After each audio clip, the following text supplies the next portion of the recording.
আন্তৰ্জাতিক দুৰ্যোগ বিপদাশংকা হ্ৰাস দিৱস উপলক্ষে বাটৰ নাট পৰিৱেশন। আন্তৰ্জাতিক দুৰ্যোগ বিপদাশংকা হ্ৰাস দিৱস 2024 উপলক্ষে টেঙাখাত উচ্চতৰ মাধ্যমিক বিদ্যালয়ৰ খেলপথাৰত ডিব্ৰুগড় জিলা দুৰ্যোগ ব্যৱস্থাপনা প্ৰাধিকৰণৰ উদ্যোগত আৰু অসম ৰাজ্যিক দুৰ্যোগ ব্যৱস্থাপনা প্ৰাধিকৰণৰ সহযোগত ছাত্ৰ-ছাত্ৰীসকলৰ আগত বানপানী, ধুমুহা, বজ্ৰপাত, ভূমিকম্প আৰু অগ্নিকাণ্ডৰ সজাগতাৰ্থে সুৰক্ষিত অসমৰ বাবে বাটৰ নাট 2 পৰিৱেশন কৰা হয়। বগিয়া তিৰিকা মানুহজনীৰ পৰা উপায় নাই আৰু হেৰা হৈছে নে তোমাৰ দেৰি হৈছে দেৰি হৈছে ওলাই আহা জলদি কৰা কলিয়া মই দৰকাৰী বস্তু কেৱল লৈ লৈছিলো এৰা গোটেই সোপা দৰকাৰী বস্তু ইয়াত ললোৱে দেখোন আৰু কি দৰকাৰী বস্তু ল'ব থাকিলে আমাৰ সেই ৰেডিঅ'টো মমবাতি টৰ্চ আৰু জুই খোলা ৰেডিঅ'টোৰ কথা মই পাহৰিছিলোৱে নহয় অসম ৰাজ্যিক দুৰ্যোগ ব্যৱস্থাপনা প্ৰাধিকৰণ আৰু বতৰ বিজ্ঞান কেন্দ্ৰৰ পৰা আহিবলগীয়া সতৰ্কবাণীবিলাক আমি ৰেডিঅ'টোৰ পৰাহে পাম নহয় জানো ভাল কৰিছা এটা কাম কৰিবা এই বেটেৰী দুটা বেলেগ কৰি লৈ ল'বা বুজিছা আপুনি নোপোৱাৰ আগতে ললো মই এই টৰ্চ লাইটটো লৈছানে লৈছো আৰু হেল'জেন টেবলেট সেইকেইটাতো লৈছোৱে তাৰ উপৰি আমাৰ বানপানীৰ সময়ত লেট্ৰিন আৰু জ্বৰ হ'ব পাৰে নহয় তাৰো দৰৱ দুটামান লৈ লৈছো তুমি কিন্তু মোৰ বৰ লক্ষ্মী পত্নী দেই এই হেল'জেন টেবলেট কেইটা দি বানপানীৰ সময়ত আমি পানী বিশুদ্ধ কৰি খাব পাৰিম আৰু যদিও আমাক চৰকাৰে তাত সকলো সা সুবিধা কৰি দিব আমি নিজেই অলপ তৈয়াৰী হৈ যোৱাতনো কি আপত্তি আছে নহয় জানো তেতিয়াহ'লে আমাৰ আটাইবোৰ বস্তু লোৱা হ'লে গৈ দিওঁতেন ন ব'লা কলিয়া তালি টোপোলা আৰু এই গৰু হ'লে কোনফালে যাওঁ কেলে তই সতৰ্কবাণীবিলাক পোৱা নাই জানো টিভি আৰু ৰেডিঅ'ত সতৰ্কবাণী আহি আছে নদীত পানী বাঢ়িছে বোলে মই সেইবিলাক একো মনেই কৰা নাই আৰু আজিৰ দিনৰ ডেকা হয় তই যদি সেইবিলাক কথা মন নকৰ কোনে কৰিব মোবাইলত দেখোন এইবিলাক বা বাতৰি আহি আছে অসম ৰাজ্যিক দুৰ্যোগ ব্যৱস্থাপনা প্ৰাধিকৰণ আৰু বতৰ বিজ্ঞান কেন্দ্ৰই এই সতৰ্কবাণীবিলাক জাৰি কৰে তই যে এইবিলাক বস্তু লৈ গৈছ হয় এই সতৰ্কবাণীহে জাৰি কৰিছে তোকতো আগতে যাবৰ কাৰণে পোৱা নাই চাহ গোপাই যোৱাবাৰ বানপানী আমাক কম লতি ঘটি কৰিলে নে এইবাৰ সেইকাৰণে মই আগতীয়াকৈ প্ৰস্তুত হৈ আছোঁ বুজিছ সেই যে আমাৰ এই পথাৰখন এই পথাৰখনৰ ওচৰত টিলাটোতে মোৰ গাইকেইজনী ৰাখিম আৰু তাৰ সন্মুখতে হ'ব আমাৰ ৰিলিফ কেম্পত গৈ থাকিমগৈ ৰিলিফ কেম্পত দেখোন সকলোবিলাক বস্তু দিয়ে তইনো কিয় লৈ যাব লাগে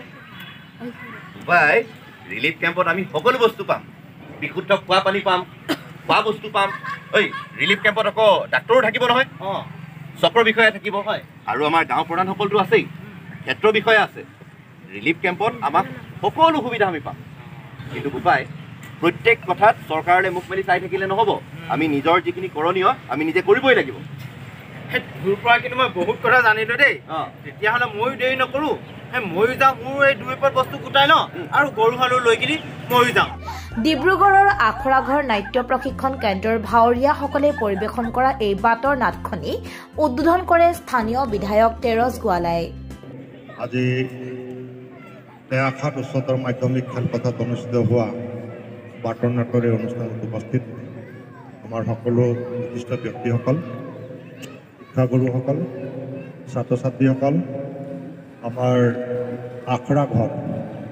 নাট্যগোষ্ঠীৰ সকলো শিল্পীসকল সাংবাদিক বন্ধুসকল সকলোকে মোৰ শ্ৰদ্ধা জনাইছোঁ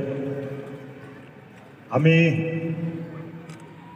যিমানবিলাক জীৱ জন্তু আছে আটাইতকৈ শ্ৰেষ্ঠ জীৱৰ ভিতৰত আমি মানুহখিনি পঢ়োঁ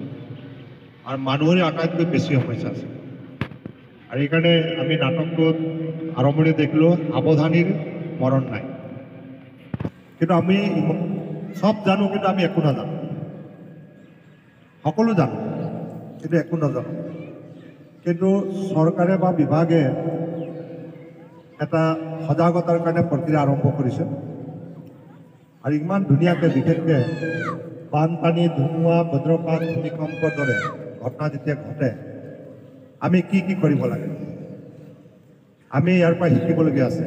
আজি অতি সুন্দৰ এটা পদক্ষেপ মই অনুভৱ কৰিলোঁ নাটক চাই তেওঁ আৰম্ভণিতে কৈছে সাৱধানীৰ মৰণ নাই আৰু জীৱশ্ৰেষ্ঠ মানুহৰ এটা উন্নত মান বিশিষ্ট মগজ আছে আমি সকলো চিন্তা কৰিব পাৰোঁ পঢ়িব পাৰোঁ কিন্তু আটাইতকৈ বিপদ আমাৰে হয় কাৰণ আমি সাৱধান নোহোৱাৰ নিয়মবিলাক নামানো আজি ডিব্ৰুগড়ৰ পৰা অহা আখৰাঘৰ নাট্যগোষ্ঠীয়ে খুব ধুনীয়া এটা বাৰ্তানাট দেখাইছে। বিষয়টো আছিলে প্ৰাকৃতিক দুৰ্যোগত আমি কেনেকৈ সুৰক্ষিত হৈ থাকিব পাৰোঁ। বানপানী আহিলে আমি কি কৰিব লাগিব, ভূমিকম্প আহিলে কি কৰিব লাগিব, ধুমুহা আহিলে কি কৰিব লাগিব, ঘৰ জ্বলিলে কি কৰিব লাগিব, এনেকৈ ধৰণৰ অনেক বিষয়ৰ ওপৰত খুব যুক্তি সহকাৰে তেওঁলোকে এটা নাট্যৰ জৰিয়তে, নাট্য অভিনয়ৰ জৰিয়তে আমাৰ ছাত্ৰ ছাত্ৰী, শিক্ষক শিক্ষয়িত্ৰী সকলো ৰাইজক তেওঁলোকে এটা বাৰ্তা দিব বিচাৰিছে। আৰু মই ভাবোঁ এইটো কেৱল নাটক হিচাপে আমি লোৱা উচিত নাই, বাস্তৱ জীৱনত আমাৰ ঘটি থকা এই ঘটনাবিলাক তেওঁলোকে খুব সুন্দৰ ৰূপে পৰিৱেশন কৰিছে। মই তেওঁলোকক ধন্যবাদ জনাইছোঁ। অসম চৰকাৰৰ দুৰ্যোগ আৰু ডিজাষ্টাৰ মেনেজমেণ্ট বিভাগে খুব ধুনীয়াকৈ পৰিকল্পনা কৰিছে আৰু আজিৰ পৰা আৰম্ভ হৈছে। আমি কেইবা জেগাও বাৰ্তানাট আমি কৰিম। ইয়াৰ পিছতে আমাৰ মেগা ঝুমৰ হৈ আছে দুলীয়াজানত, তাতো আমি লৈ যাম। মই ভাবোঁ এইটো এটা আন্দোলনেই হ'ব লাগে। সকলো দল সংগঠন সমাজকৰ্মী সকলোৱে মিলি যাতে আমি কৰোঁ, তেতিয়াহ'লে মানুহবিলাক সজাগ কৰিব পাৰোঁ। আৰু সজাগ হ'লে আমি বহু সময়ত জীৱনটো বচাব পাৰিম। আৰু মই বহুত সময়ত বিধায়ক হিচাপে এটা অনুভৱ হৈছে, ঘটনাটো ঘটাৰ পিছত আমি খুব কান্দোঁ আৰু কেতিয়াবা আমি সাহায্য বিচাৰি আমি ডিমাণ্ড কৰি থাকোঁ। কিন্তু সাহায্যটো আমি পাই যাব পাৰোঁ, বিভিন্ন এংগেলত বা ডিজাষ্টাৰ মেনেজমেণ্টত পাব পাৰোঁ। কিন্তু জীৱন এটা শেষ হৈ যোৱাৰ পিছত আমি জীৱন কেতিয়াও ঘূৰাই নাপাব নোৱাৰোঁ। গতিকে জীৱনটো সুৰক্ষিত কৰিবৰ কাৰণে আমি সাৱধান হ'বই লাগিব, সকলো নীতি নিয়ম মানি। আৰু চৰকাৰী ব্যৱস্থা যেনেকৈ আজি 1078 এটা হেল্প নম্বৰ দিছে, 101 এটা হেল্প নম্বৰ দিছে, জিলা প্ৰশাসনৰ লগত আমি সদায় যোগাযোগ কৰিব ফ্ৰী এইটো কলত আমি কল কৰিব পাৰোঁ। গতিকে এনেকৈ ব্যৱস্থাবিলাক আছে, সকলোৱে জানক, আনকো জনাওক। আৰু মই ভাবোঁ প্ৰাকৃতিক দুৰ্যোগৰ পৰা কোনো যাতে ক্ষতিগ্ৰস্ত নহয় তাৰ কাৰণে সাৱধান হৈ থাকক, মই এইটো আহ্বান জনালোঁ।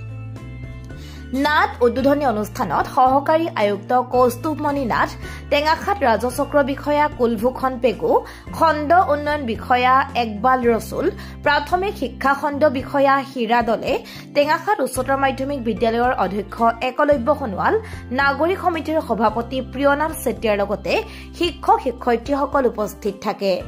এই বাটৰ নাটখনি সুন্দৰকৈ অভিনয় কৰে ক্ৰমে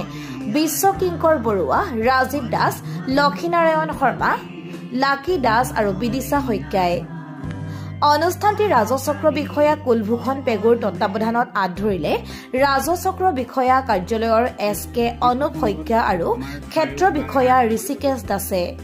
news desk report, Tengakhat live.